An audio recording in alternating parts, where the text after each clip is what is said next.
رات کی تاریکی میں جب سندھ کے ساحلوں پر خاموشی چھائی ہوئی تھی، سمندر کی لہریں ایسے شور کر رہی تھیں جیسے کسی آنے والے طوفان کی خبر دے رہی ہو۔ اور واقعی ایک طوفان آنے والا تھا، مگر یہ طوفان پانی کا نہیں، ایمان کا تھا۔ ایک ایسا نوجوان جو وقت کے فرعونوں کے سامنے اللہ کا پرچم بلند کرنے آ رہا تھا، ایک ایسا ہیرو جس کا نام تاریخ کبھی نہیں بھولے گی، محمد بن قاسم۔ یہ 8ویں صدی کا زمانہ تھا، عرب میں خلافت بنو امیہ کا دور۔ سمندری راستوں پر لٹیرے حملے کرتے، اور ایک دن چند مسلمان عورتوں کو قید کر لیا گیا۔ ان میں سے ایک عورت کی فریاد نے پورے اسلامی خلافت کو ہلا دیا۔ اس نے پکارا، یا حجاج ہماری مدد کرو۔ اور حجاج بن یوسف کا جواب وہ تھا جس نے تاریخ کا رخ بدل دیا۔ لبیک اے بہن اسلام، محمد بن قاسم روانہ ہو رہے ہیں۔ محمد بن قاسم وہ صرف 17 سال کا نوجوان تھا، مگر اس کی آنکھوں میں ایک ایسی روشنی تھی جو ہزاروں سپاہیوں کے دلوں میں جوش بھر دے۔ وہ کوئی عام لشکر نہیں لے کر نکل رہا تھا، وہ ایمان، عدل اور انصاف کا پیغام لے کر آ رہا تھا۔ محمد بن قاسم سندھ کے ساحل پر اترا۔ دشمن سمجھا یہ بھی کوئی عام حملہ ہے، مگر جیسے ہی عربی لشکر نے پہلی صف میں اللہ اکبر کا نعرہ بلند کیا، فضا کانپ اٹھی۔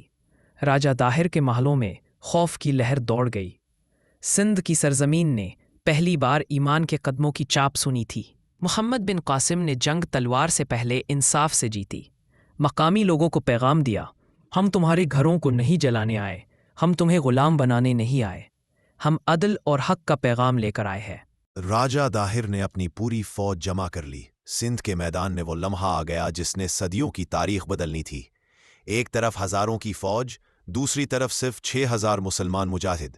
مگر جو چیز محمد بن قاسم کے پاس تھی وہ کسی کے پاس نہ تھی، ایمان کا یقین۔ راجہ داہر اپنی بڑی فوج اور ہاتھیوں کے ساتھ جنگ کے لیے تیار کھڑا تھا۔ دونوں فوجیں میدان جنگ میں آمنے سامنے آئیں۔ تلواروں کی چمک، نیزوں کی چمک اور جنگی نعروں سے پورا میدان گونج اٹھا۔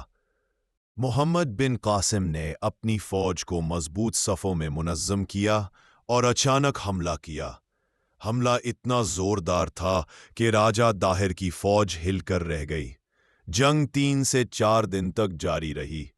دونوں طرف سے سخت مقابلہ ہوا، لیکن اسلامی فوج حوصلے اور نظم میں مضبوط تھی۔ محمد بن قاسم کے اسلامی لشکر کے ایک بہادر تیر انداز نے راجہ داہر کو نشانے پر لیا، کمان کھینچی اور ایک زوردار تیر اس کی جانب روانہ کیا جو آسمان چیرتا ہوا سیدھا اس کی طرف بڑھا۔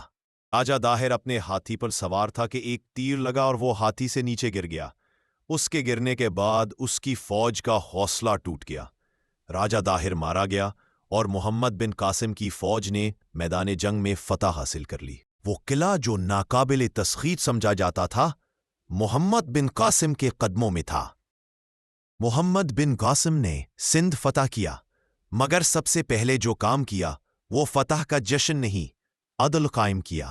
اس نے مندروں، گرجا گھروں، عبادت گاہوں کو جلایا نہیں، بلکہ اعلان کیا، جو چاہے اپنے دین پر قائم رہے، کوئی زبردستی نہیں ہوگی۔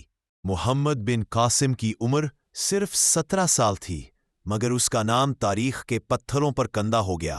وہ آیا، جیتا، عدل کیا اور واپس چلا گیا، مگر آج صدیوں بعد بھی اس کا نام زندہ ہے، کیونکہ وہ تلوار سے نہیں، کردار سے جیتا تھا۔